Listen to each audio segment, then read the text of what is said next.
खबर कटनी। केंद्रीय गृह मंत्री अमित शाह खजुराहो लोकसभा क्षेत्र के तहत आने वाले कटनी के बरही में चुनावी सभा को संबोधित किया। उन्होंने कहा कि जातिवादी और परिवारवादी पार्टियां पीएम मोदी को हराने के लिए इकट्ठी हुई हैं।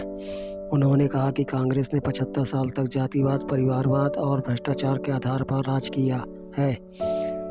प्रधानमंत्री मोदी ने देश से जातिवाद, परिवारवाद और भ्रष्टाचार को समाप्त कर दिया है।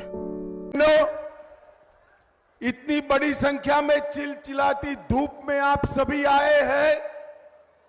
मुझे आने में लगभग पौन घंटा देरी हो गई। सबसे पहले मैं आप सबकी क्षमा मांगकर मेरी बात की शुरुआत करता हूं। जब मैं यहां पर आया हूं तब और यहां पर विराजमान विजयनाथ धाम, शारदा मंदिर,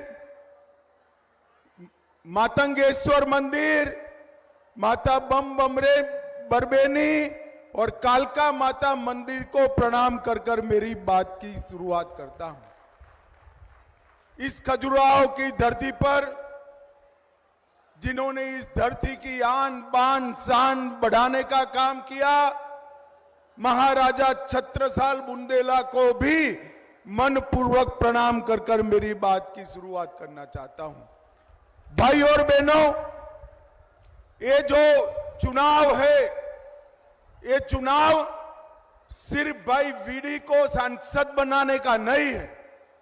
वीडी को तो सांसद बनाना ही है, परंतु वीडी को सांसद बनाते ही नरेंद्र मोदी जी तीसरी बार देश के प्रधानमंत्री बनेंगे।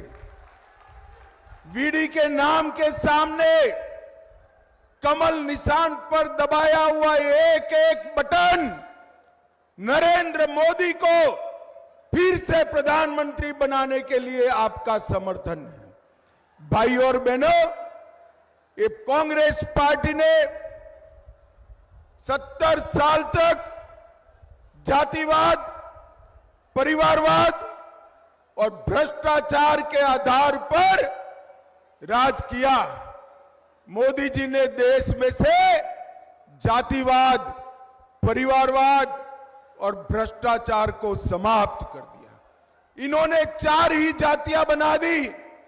पहली जाति गरीब, दूसरी जाति युवा, तीसरी जाति किसान और चौथी जाति माताओं बहनों की, महिलाओं की चौथी जाति बनाकर 4 ही जातियों में देश को बांट लिया।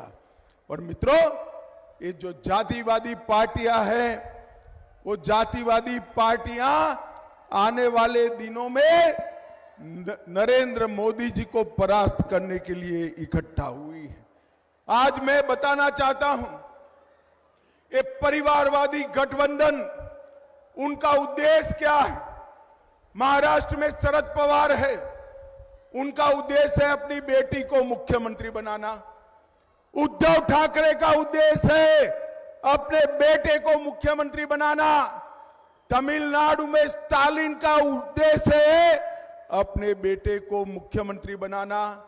बंगाल में ममता दीदी का उद्देश्य है अपने भतीजे को मुख्यमंत्री बनाना।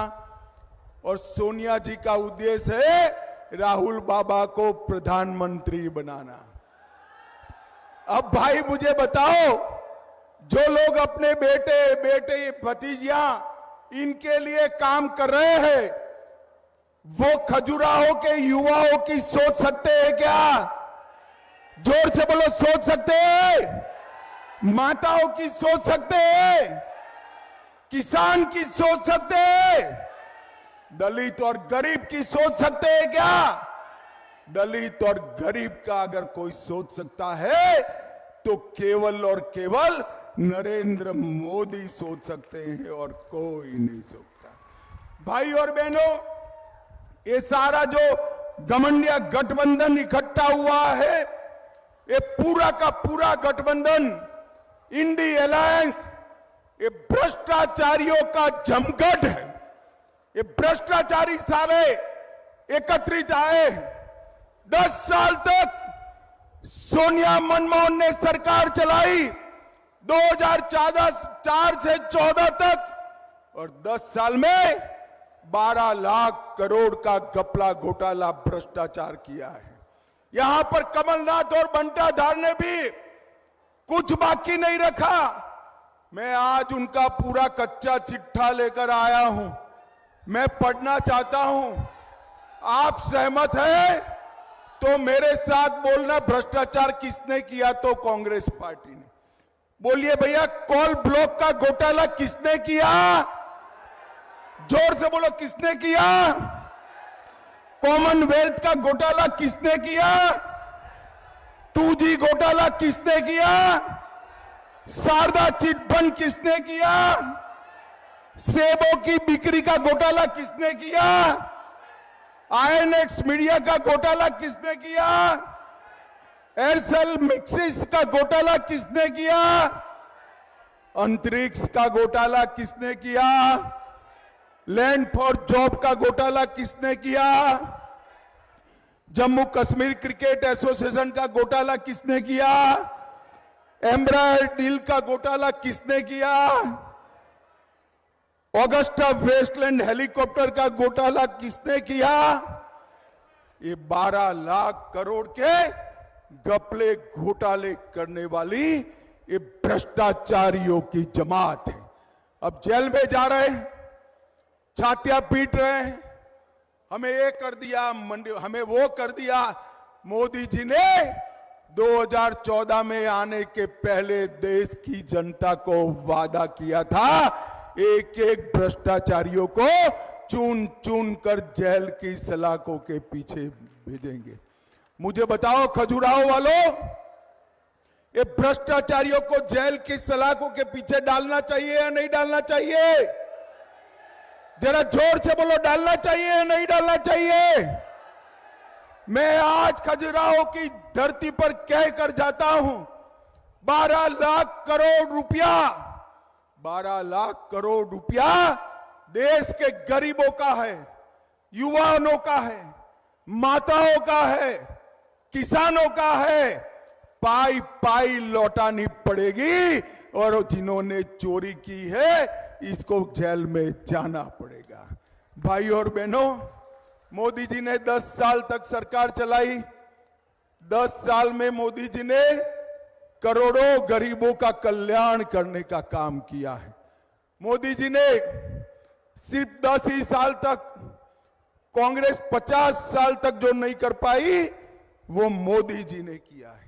इस देश के 13 करोड़ से ज्यादा किसानों को किसान सम्मान निधि हर साल 6,000 रुपया, और मध्य प्रदेश में करीब करीब 1 करोड़ किसानों को 6,000 रुपया भेजने का काम नरेंद्र मोदी जी ने किया।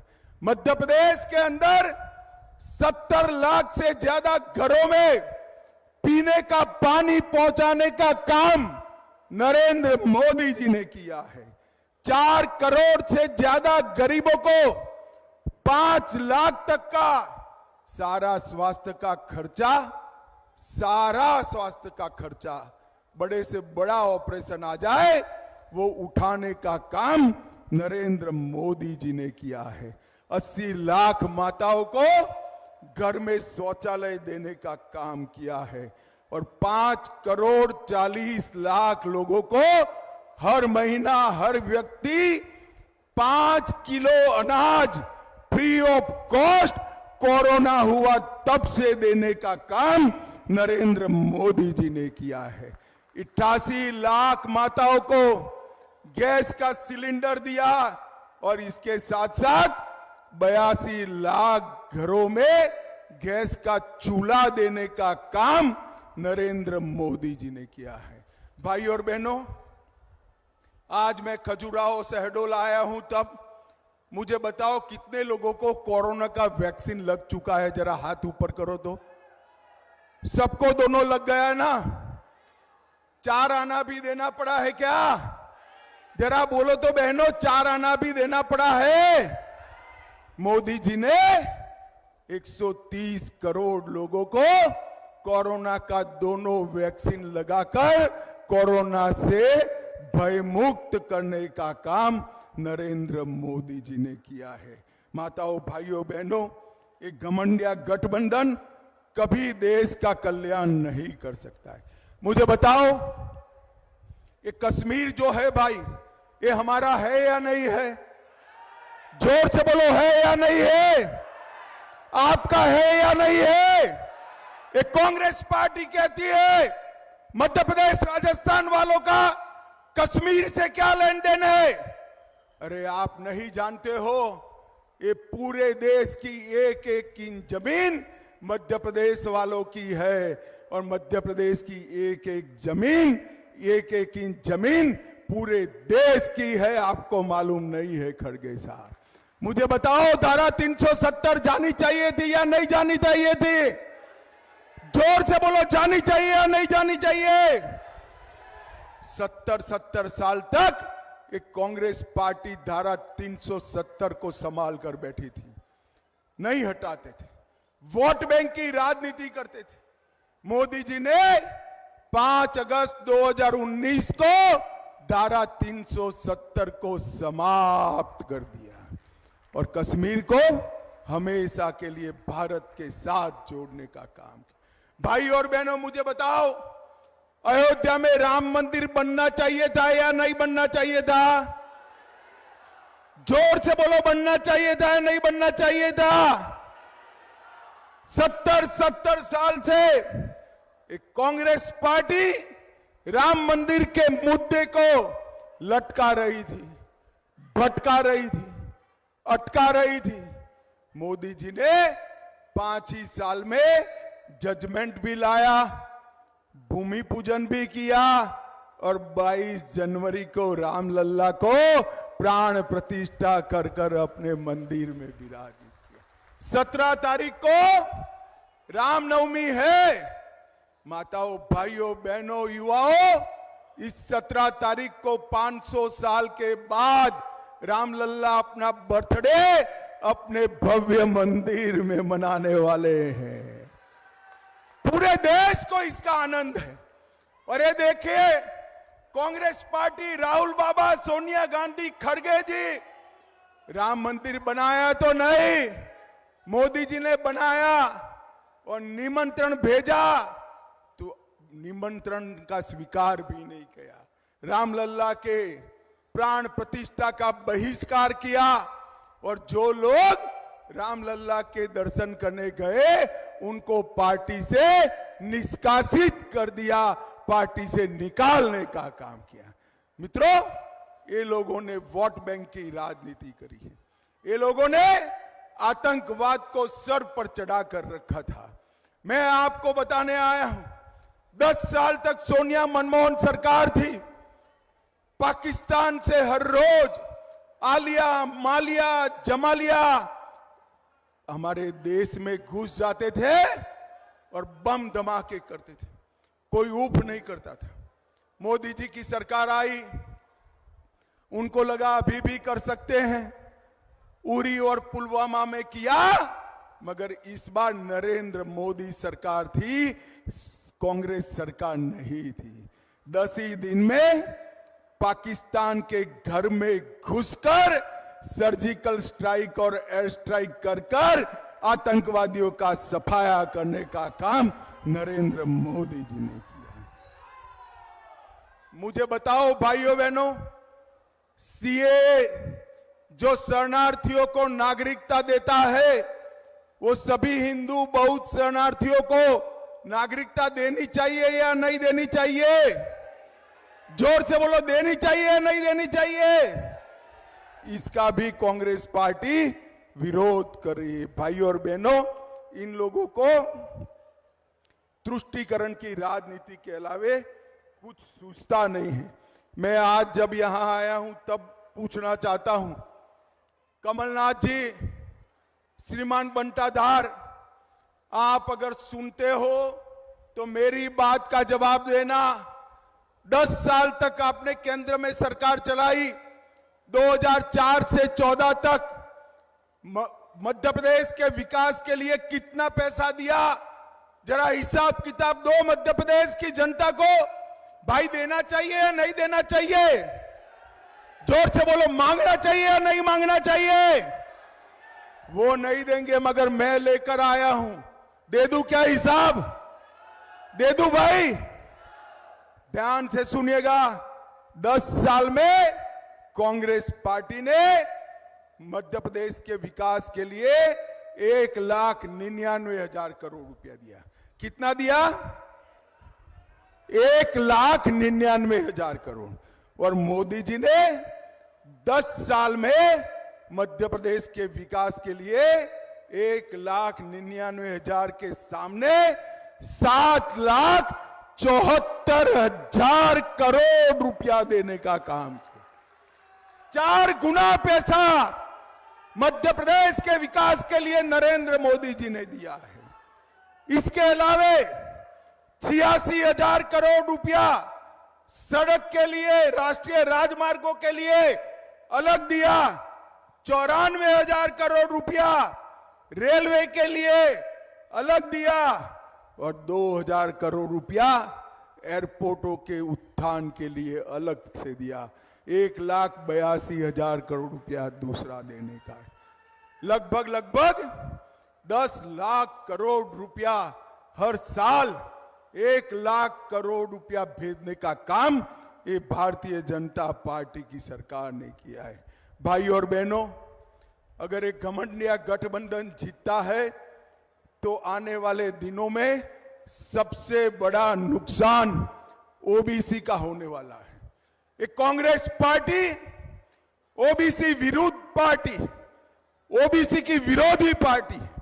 काका साहेब कालेलकर कमीशन का रिपोर्ट हो या मंडल कमीशन का, दोनों दबाकर रखा। नरेंद्र मोदी की गवर्नमेंट में 27 मिनिस्टर ओबीसी है, 37% सांसद ओबीसी है। मोदी जी ने ओबीसी आयोग का गठन किया और इसके साथ साथ मोदी जी ने केंद्र की सभी शैक्षिक संस्थाओं में 27% का आरक्षण ओबीसी के लिए देने का काम नरेंद्र मोदी जी ने किया है। माताओं, भाई और बहनों, ना एक गरीब का कल्याण कर सकते, ये ना मां नर्मदा की सेवा कर सकते, ना ये जंगलों का रक्षा कर सकते, ना ये सीमाओं को सुरक्षित कर सकते। उनका पूरा का पूरा ध्यान अपने बेटों बेटियों में है और नरेंद्र मोदी जी का पूरा ध्यान खजुराहो की जनता के विकास के लिए है। ये फर्क है दोनों। भाई और बहनों, मुझे बताओ, आने वाले समय के चुनाव में आगे आओ विडी, हमारे विष्णुदत्त जी को प्रचंड मार्जिन से जिताओगे क्या? अरे जोर से बोलो, जिताओगे? गत टाइम पहली बार चुनाव लड़ रहे थे, मैं प्रचार में आया था, दूसरी बार भी मैं प्रचार में आया हूं। मार्जिन 2 गुना कर वीडी को संसद में भेजने का काम करिए। करेंगे क्या? सभी लोग साथ में हाथ ऊपर उठाकर बोलेंगे, करेंगे क्या? कमल के बटन पर उंगली दबाएंगे, वीडी को जिताएंगे, 400 पार कराएंगे, मोदी जी को फिर से प्रधानमंत्री बनाएंगे। तो मेरे साथ दोनों हाथ उठाओ, सभी लोग उठाएं दोनों हाथ, विजय के संकल्प की मुट्ठी भींचकर बोलिए, भारत माता की, भारत माता की।